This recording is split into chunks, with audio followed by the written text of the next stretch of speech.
Então, pessoas, vamos resolver de uma vez por todas qualquer possibilidade de branco, de perda de consciência ou de ataque epilético durante a prova? Sim, é possível que a gente estabeleça teses fixas para você construir qualquer parágrafo de desenvolvimento dentro de qualquer tema, garantindo de fato uma tese consubstanciada ao tema e um repertório que vai se desdobrar de forma simples, fina, elegante para qualquer discussão que você for fazer. Fica da sua responsabilidade só encaixar o tema e encaixar bons exemplos vinculados ao tema para manter a bendita pertinência para a competência 2 e 3, né? Então, dá para estipular aí umas áreas de conhecimento para reduzir o espaço de ocupação da sua memória. Afinal de contas, se dessas teses todas você conseguir guardar umas 2 ou 3 no bolso para você levar para o dia da sua prova, você vai conseguir argumentar de forma linda sobre qualquer assunto, né? Desde que, de novo, o exemplo construído seja a respeito do tema, roubado ou não dos textos de apoio, desde que as palavras do tema estejam reiteradas ao longo de todo o texto. Vamos lá? Uma das primeiras teses definitivas que vai se encaixar para praticamente todos os temas que você for discutir na sua vida, independente da discussão, do tema, do eixo, do recorte, do diabo 4 que apareça na sua redação, é o que diz respeito à perda progressiva do welfare state. Então, podemos dizer sobre, a tese, na verdade, seria a ausência progressiva do Estado sobre as funções que o seu tema envolve. Sabe aquele argumento típico de a culpa é do governo, que todo mundo adora colocar? Essa aqui é uma forma mais bonita, sofisticada e elaborada de você dizer sim, a culpa é do governo. Ou seja, de uma ausência progressiva do Estado, você pode até complementar, do Estado de bem-estar social, né? De gestão do bem-estar social, sobre o tema tal fulaninho de tal que você está discutindo. Perfeito. Qual é o repertório que você vai sustentar em torno disso aqui? Você vai dizer que o nosso modelo democrático, embora instaurado no Brasil em 1985 e consubstanciado com a Constituição Federal em 1988, vem inspirado no que John Keynes chama de welfare state, do estado de prosperidade, em que o Estado é o responsável pela gestão do bem-estar da população, enquanto o mercado se responsabiliza pela evolução da economia. No entanto, no cenário brasileiro, essa matriz da prosperidade do welfare state não tem sido levada em conta ou não tem encontrado eco nas políticas públicas, já que o problema que você está discutindo avança, prolifera, enraiza e contamina esse país, destruindo qualquer esperança de bem-estar ou de prosperidade.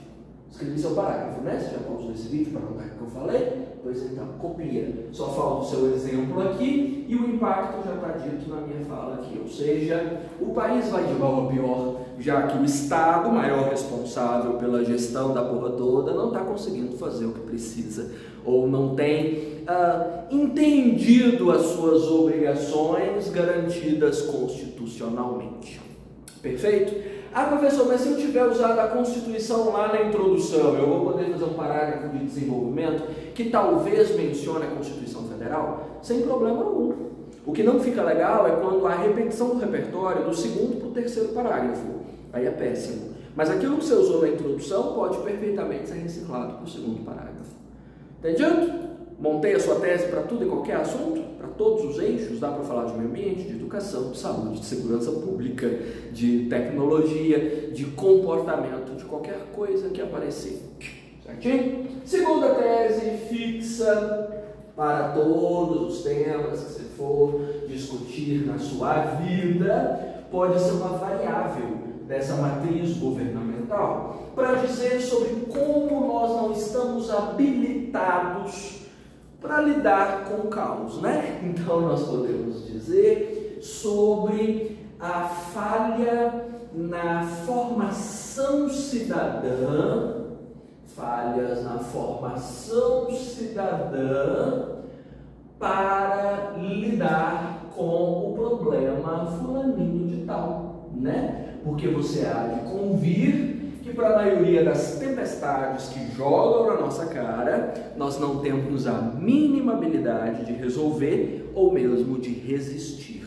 Tá faltando, não tá? Porque veja só, estamos com um colapso de crise política, econômica, sanitária, não sabemos como nos virar, como nós vamos sobreviver às inúmeras arboviroses que estão nos adoecendo dia após dia, como nós vamos lidar com a perda do valor real do dinheiro e com o desemprego, como nós vamos lidar com o modelo de democracia que parece que faliu, como nós vamos lidar com as pessoas que estão cada vez mais tóxicas e emburrecidas, como nós vamos lidar com a nossa saúde mental que já escorreu pelo ralo. Nenhum de nós sabe o que fazer, está todo mundo perdido, né? Então, nisso de não haver uma formação cidadã que nos equipe, né, com ferramentas para resolver os problemas, nós usamos como fundamentação a ideia de que em países periféricos como o nosso, né, ou seja, uma forma fofa de falar que a gente é pobre, ferrado, periféricos, há infelizmente muita carência no desenvolvimento de ferramentas de sobrevivência. Quem fala de ferramentas de sobrevivência é um brasileiro bastante esperto chamado Chico de Oliveira, né, que já deve ter aparecido em inúmeras abordagens sobre as quais eu já falei. Ou seja, Chico de Oliveira comenta que para a formação de um país como o nosso falta muito desse paramento, sabe, para saber lidar. Formação educacional para lidar com o mercado de trabalho, formação humana para lidar com a composição de sociedade, formação política e crítica para entender a dinâmica do sistema, formação legal para conseguir pedir, né, que os nossos direitos sejam obedecidos, exigir que sejam, da mesma forma como exercer nossos deveres, enfim, nós somos bastante analfabetos da vida, né? Então nós somos... Paulo Freire diz isso, né? Paulo Freire seria uma boa referência para isso. Paulo Freire diz que o nosso processo de alfabetização está restrito à palavra. Nós não fomos alfabetizados para o mundo. Interessante, né? Pode ser uma referência alternativa.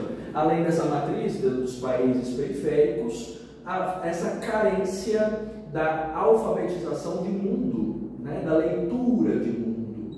Então nós não conseguimos desenvolver uma habilidade de ler o mundo tão boa quanto a nossa habilidade de ler a palavra. Na verdade, até a nossa habilidade de ler a palavra está meio caquética, né? Porque interpretação de texto não é a coisa que brasileiro sabe fazer com qualidade. Gramática, então, foi pro ralo, não é assim? Que dirá entender o mundo, a forma como nós evoluímos enquanto sociedade, para onde essa grande bola está rolando, porque para mim ela já não está em círculo, ela está em decadência, né? Acho que os processos de rotação e translação se tornaram um processo de descida morra abaixo. Estamos indo ao fundo do poço ou para baixo dele já. Então, essa ausência de alfabetização para o mundo é, sem dúvida, a matriz para nós não termos formação suficiente para lidar com o planeta. Exemplo disso depende do seu tema, claro, falta de conhecimento para conseguir trabalho, falta de noção para preservação ambiental, falta de educação ambiental, inclusive, falta de orientação crítica para lidar com redes sociais, a evolução da polarização política ou do discurso de ódio pautado na falta de conhecimento sobre o estabelecimento do bem-estar social. Tá vendo? Inúmeras matrizes dentro do seu tema. É uma matriz que vai servir para todos os temas sobre os quais você for discutir na vida.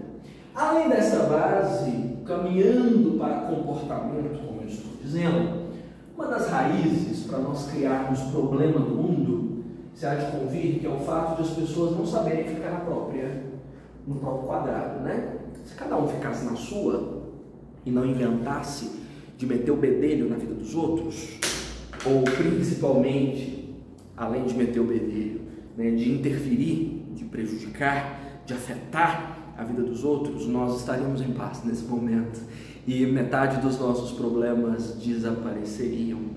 No entanto, a nossa vontade de invadir o espaço do outro, seja com ofensas, com violência, com deboche, com fofoca, seja lá o que for, é grande, né? A língua coça, o veneno escorre.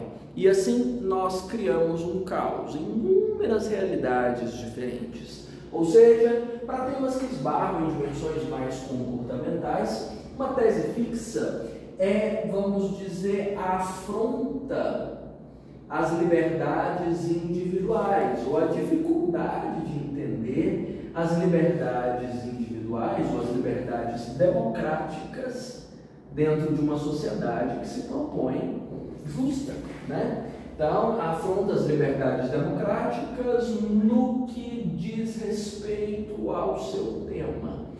Então, principalmente temas que envolvem violência ou comportamento, é uma das melhores matrizes, já que a gente invade o espaço do outro, né? Ou seja, toda vez que a gente invade o espaço do outro, a gente esquece do princípio fundamental que norteia essa sociedade, chamado princípio do dano, discussão levantada por John Stuart Mill, em que a liberdade de uma pessoa só deve ir até onde começa a liberdade do outro.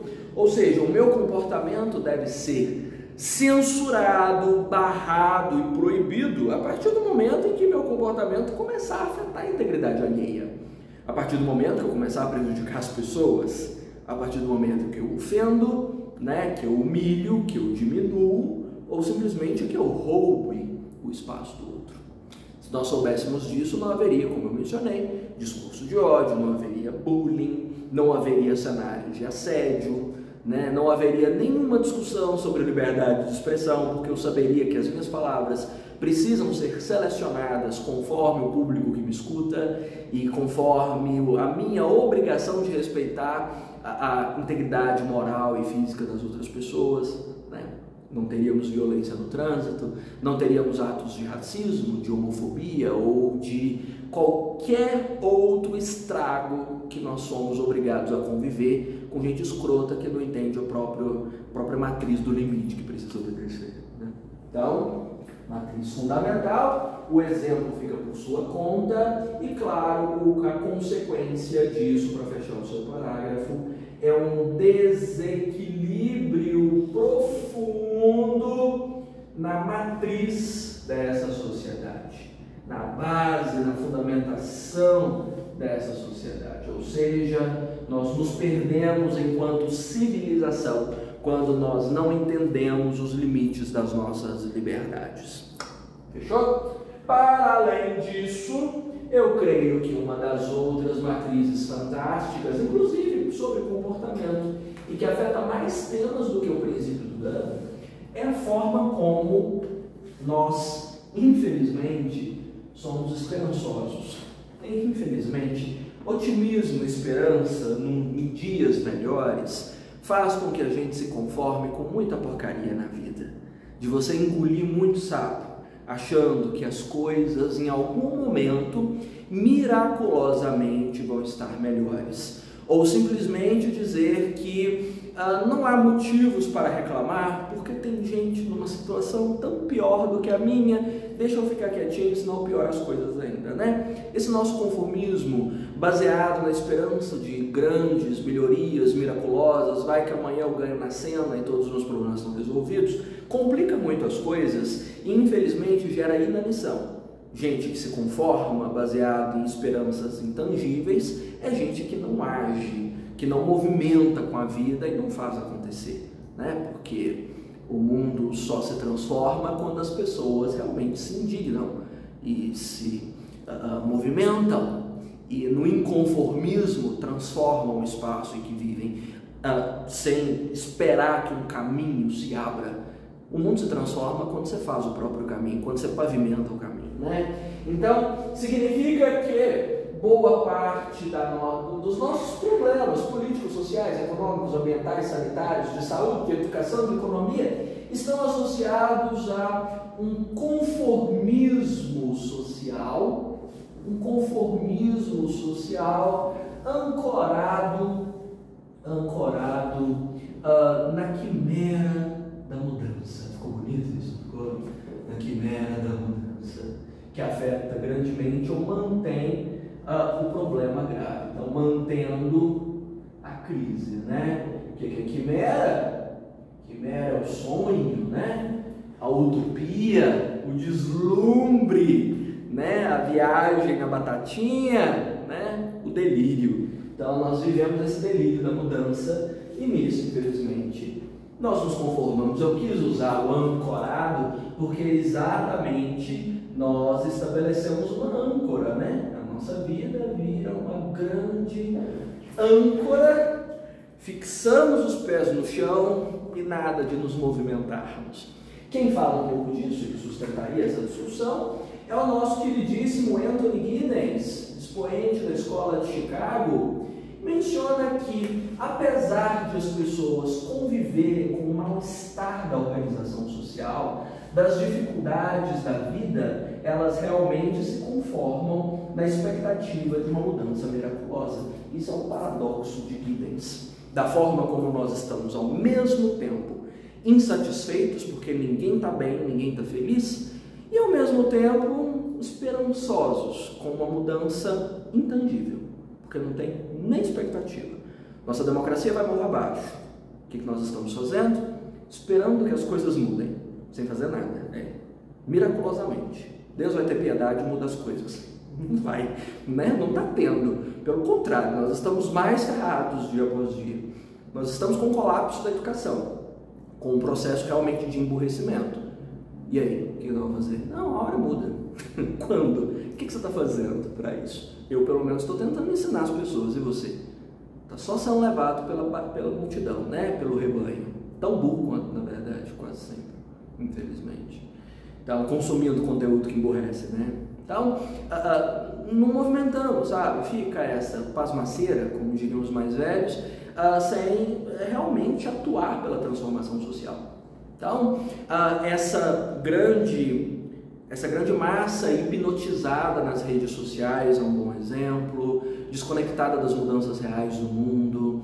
Esse processo realmente de desintelectualização da sociedade, porque você não vai escrever aborrecimento no texto, né? Essa desintelectualização, da perda da formação intelectual, da perda da noção do que é arte, do que é ciência, do que é cultura, do que é filosofia, é sinônimo disso. Ou mesmo o simples conformismo com, né, pegar o busão, ganhar salário mínimo e mal ter dinheiro para comprar o que comer, sem questionar, sem rebelar-se, né, sem tentar de alguma forma perceber que isso não diz respeito à sua sorte, isso diz respeito à política. Precisamos repensar o modelo político. Você precisa repensar em quem que você vota, porque está te fazendo só comer capim.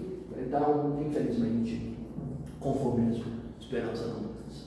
Já xinguei bastante nesse, né? Além disso, aproveitando essa matriz de discussão envolvendo esse emburrecimento, essa pasmaceira, esse bando de bolhas, né, disformes, sem cérebro, né, eu ainda posso puxar uma matriz vinculada à forma como os movimentos, os poucos movimentos, as poucas teses políticas e os movimentos sociais que brotam na rede não alcançarem nenhum resultado. Porque olha, para todos os temas que já apareceram nas suas provas, todos os temas de redação, existem pautas de debate nas redes sociais. Você vai achar uma treta no Twitter falando sobre, você vai achar um vídeo de um youtuber aproveitando o hype para postar a respeito, você vai achar material no Instagram, você vai achar reels, você vai achar mil coisas debatendo o assunto. E aí o mais contraditório é, você tem um debate, está acontecendo o debate, mas não está acontecendo a mudança. Principalmente porque esse debate dura tempo insuficiente para gerar mudança. Ou não tem ali dentro desse debate um plano de ação. O que a gente vai fazer? Tá, é ruim. Racismo, por exemplo, péssimo. Péssimo. Né? Vergonhoso para uma sociedade nesse nível de civilização. Mas e aí, qual é o plano de ação? Fazer o quê? Xingar no Twitter? Já vimos que não resolve. Fazer textão? Menos. E aí? Tem plano? Tem uma liderança dentro desses movimentos sociais que vai te dizer, olha, agora nós vamos nos reunir em torno dessa pauta, estabelecer um plano de ação e começar a mudar nosso comportamento. E aí, quem? Quem? O seu youtuber preferido, o seu influencer não está fazendo isso. Está tentando monetizar conteúdo para encher o cofre só. Então, a superficialidade dos movimentos, infelizmente, é um dos componentes que afeta a perpetuação do aprofundamento das crises. a superficialidade dos movimentos sociais, principalmente no século XXI, que nós temos visto essa atrofia dos movimentos sociais no século XXI. Até os anos 90 do século XX, nós ainda víamos muita coisa dando certo. Superficialidade dos movimentos sociais, agravando o seu tema que você está discutindo. Se é superficial, se é raso, não gera mudança, né? Não gera. Quem fala disso é o senhor Alberto Melucci, pensador italiano, sociólogo fantástico. Alberto Melucci comenta, eu sempre escrevo o nome dele errado, comenta que nós não vivemos movimentos sociais, nós vivemos redes de movimentos. Ou seja, movimentos cada vez mais esporulados, cada vez mais desconexos, sem liderança, sem plano de ação, sem constância, superficial. E nisso, infelizmente, não conseguimos gerar mudança. Você pode exemplificar com qualquer coisa que tenha a ver com o seu tema, dentro da sua proposta. São movimentos feministas? São movimentos pela valorização da comunidade LGBTQIAP+, são movimentos antirracismo, são movimentos antinazismo, são movimentos pela preservação da floresta amazônica, pela manutenção do ar puro, são movimentos que ninguém vai lembrar amanhã. Em resumo, tudo se apaga, né? Tudo é trend que vai desaparecer num piscar de olhos, infelizmente. E nisso nada progride. As lideranças foram desacreditadas, talvez elas nem estejam no Twitter mais, né? Foram esquecidas, são meras inspirações para frases de efeito. Angela Davis, frase de efeito sobre antirracismo. Nada mais do que isso. E nisso continuamos nesse mar de problemas e nessa dificuldade de nos entender enquanto civilização. Exemplo de sobra, aprofundamento do problema, infelizmente. Para além disso, o que mais? Mas é só porque é superficial? Mas e se a gente for para a televisão? E se a gente tomar conta dos serviços de streaming?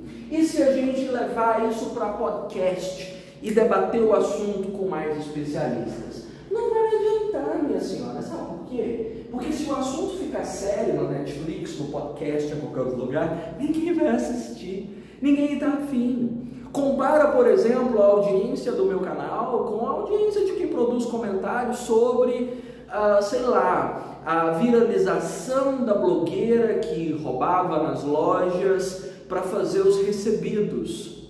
Até eu te contando isso parece mais legal do que assistir uma aula. Parece. E é mais legal. É mais empolgante. Entretenimento tem uma linguagem que te engaja, que te atrai, que te seduz e ao mesmo tempo te livra do peso, porque a gente não quer peso na cabeça, a vida está pesada, a gente quer leveza. Então todas as mídias, todas as telas que nós procuramos, nós estamos incessantemente procurando por leveza, por esvaziar a cabeça. Eu não quero pensar nada sério, eu não quero me preocupar, eu não quero lembrar nem sobre meu nome e os problemas que estão vinculados com ele, as dificuldades que eu quero resolver. As telas representam hoje um anestésico, é um novo Prozac do século XXI. É uma forma de você injetar alegria na veia, esquecer dos problemas e rir de orelha a orelha como se fosse um completo descerebrado. A gente não quer seriedade. Não cabe seriedade, parece. Nos esgotamos, estamos psicologicamente esgotados. A nossa resistência psíquica foi para o beleléu com a pandemia, não sobrou nada. Então o entretenimento tomou conta de tudo. E qual é o problema maior do entretenimento? Ele esvazia a seriedade de tudo. Tudo vira brincadeira, tudo vira trend, tudo vira meme e ninguém leva a sério. Tivemos um crime bárbaro de levar um morto no banco para sacar dinheiro. Virou meme. É quase um metonímico o meme de não seja o tio Paulo, acorde para a vida. Virou isso. É crime. E esvaziamos completamente. Ninguém leva a sério nada. Nenhuma pauta é importante bastante para ser discutida. Então, a matriz principal dessa tese é o absurdo esvaziamento das pautas, né? Das pautas, inclusive qual pauta, né? A que você está discutindo aí no seu texto. Inclusive a fulana, a bendita, que é esvaziada ninguém leva a sério o que você está escrevendo. Só leva a sério para escrever redação. Nem você leva a sério. Porque você está escrevendo essa redação, tema grave. Nossa, como esse assunto é sério. Dá 2 minutos, você terminou sua redação, mandou para mim, vou curtir. Vou ver mais um vídeo de streamer aqui discutindo os vídeos do TikTok. É o que a gente quer vazio, né? Isso é um fenômeno muito comum para a indústria cultural, é parte inerente da indústria cultural, esse processo de esvaziamento, pautado na superficialidade, pautado na repetição, porque o conteúdo é repetido, 400 mil vezes daquela música que virou hype nas redes, ou que irritou no TikTok e nos rios. Você já viu que criança gosta de ver coisa repetida? O mesmo desenho animado, a mesma historinha contada todas as noites, os mesmos personagens. Já percebeu? Sabe por que criança gosta de ver coisa repetida? Porque dá conforto. Dá uma sensação de conforto e pertencimento quando ela encontra ou repete aquilo que ela já conhece. Dá uma sensação de domínio no mundo, né? Porque ela já viu aquilo. Nós entramos nessa infância do conhecimento. Então, a gente prefere ver o que é repetido, o que é vazio, que não pesa, do que aprender alguma coisa nova, mais complexa, mais profunda, mais densa. A gente não quer. Por isso nós estamos mais burros, porque a gente está cansado. É só cansaço. Quem fala de indústria cultural é toda a escola de Frankfurt, mas notadamente Theodor Adorno, sobre esse fenômeno e sobre como esse fenômeno é uma parte integrante da dinâmica de mercado e substitui a formação intelectual. Ou seja, criamos um cenário em que cultura de massa importa do que qualquer outra cultura, né? É a única que nós consumimos. As pessoas hoje falam através de meme, usam o conteúdo da rede social como assunto nas mesas de bar ou nos encontros sociais, ocupam tempo tedioso com mais redes sociais, né? Tudo para esvaziar. Nós não ocupamos nada do nosso tempo vago com alguma coisa produtiva. Um filme novo para incomodar suas percepções e te ensinar algo novo a respeito da dimensão da humanidade. Um livro que vai te ensinar um conceito, uma ideia, ou te transportar para uma dimensão da vida que você não tinha experimentado ainda. Um novo esporte, ou uma nova prática, ou um novo fazer, um novo ofício. Nada, não. A gente quer só repetir o mesmo vazio. Só. É fazer o mínimo, gastar o mínimo de energia e desligar o cérebro progressivamente. Estamos no processo em que nessa zumbilândia quase todos nós somos grandes mortos cerebrais, né? Nós sofremos uma morte cerebral lenta e consciente, né? Nós estamos conscientes de que estamos matando a nossa habilidade intelectual. Estamos felizes com isso, de não pensar, anestesiados, chapados, né? Então, matriz fantástica. Eu tenho exemplo aqui de todas as redes sociais possíveis, de todas as formações de memes possíveis, de todas as pautas possíveis que são esquecidas, negligenciadas, de todos os crimes e atrocidades que são simplesmente ignorados, dos genocídios com os quais nós compactuamos quando nós nos silenciamos. Então, você tem argumento, né? Para além disso, além desse esvaziamento brutal da nossa cabeça, e desse processo de zumbização voluntária pelo qual nós estamos passando, tem uma matriz pesadinha que eu gosto muito sobre a composição de uma instituição. Porque você pensa, se a gente está burro desse tanto, ninguém vai nos educar? Alguém vai nos educar? Alguém vai se responsabilizar pelo que a gente está fazendo? Escola, governo, justiça, quem? Ninguém. Porque na verdade, quando há falhas na composição estrutural de uma instituição, essa instituição dificilmente consegue funcionar bem bastante para resolver os nossos problemas. E boa parte das instituições com as quais nós convivemos, que deveriam nortear a nossa vida, né? Como Durkheim menciona, que as instituições são maiores e coercitivas para nos guiar pela formação dessa sociedade. Se elas estão falhas, tadinhas, elas não vão conseguir nos orientar para nada, né? Então, falhas na composição estrutural das instituições que afeta o contexto que você está discutindo aí do seu tema, porque todos os temas que você for discutir nas suas redações tem alguma instituição envolvida: família, escola, governo, justiça, segurança pública, hospital, seja lá o que for.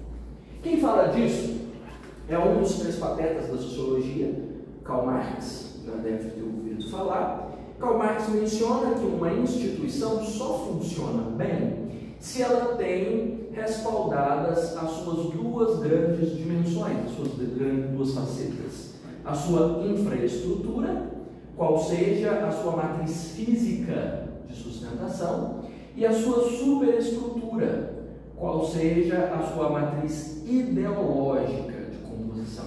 Então, vão aqui recursos, dinheiro, profissionais, legislação, normatização, né, para funcionar. Se um dos dois falhou, meu senhor, acabou. Nada salva, nada mantém essa instituição funcionando. E aí, para quase todos os temas que você vai discutir, essas instituições são falhas. A escola, falta profissionais, faltam cadeiras, falta livro didático, falta matriz comum curricular adequada à sociedade, falta formação profissional adequada ao cenário do mercado de trabalho, falta formação política. Para a saúde, falta dinheiro, falta investimento compatível com a extensão do país, falta uma matriz do SUS que realmente dê conta de um país de dimensões continentais, falta entender como o SUS poderia atender a realidade brasileira de norte a sul e não servir só para o sudeste, né? Para que mais? No sistema de justiça, faltam recursos, faltam instituições, falta alcançar todos os rincões desse país gigantesco, falta atualizar a legislação, o Código Penal Brasileiro de 1942, nem existia droga no país, a gente não tem um Código Penal que fala de droga. Como é que você quer que a instituição funcione? Não vai funcionar.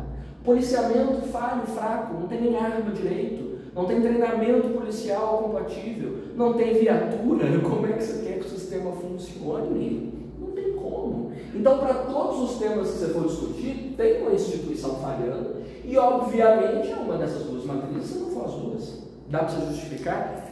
Beleza, e sustentar qualquer assunto, não tem assunto que fica fora disso.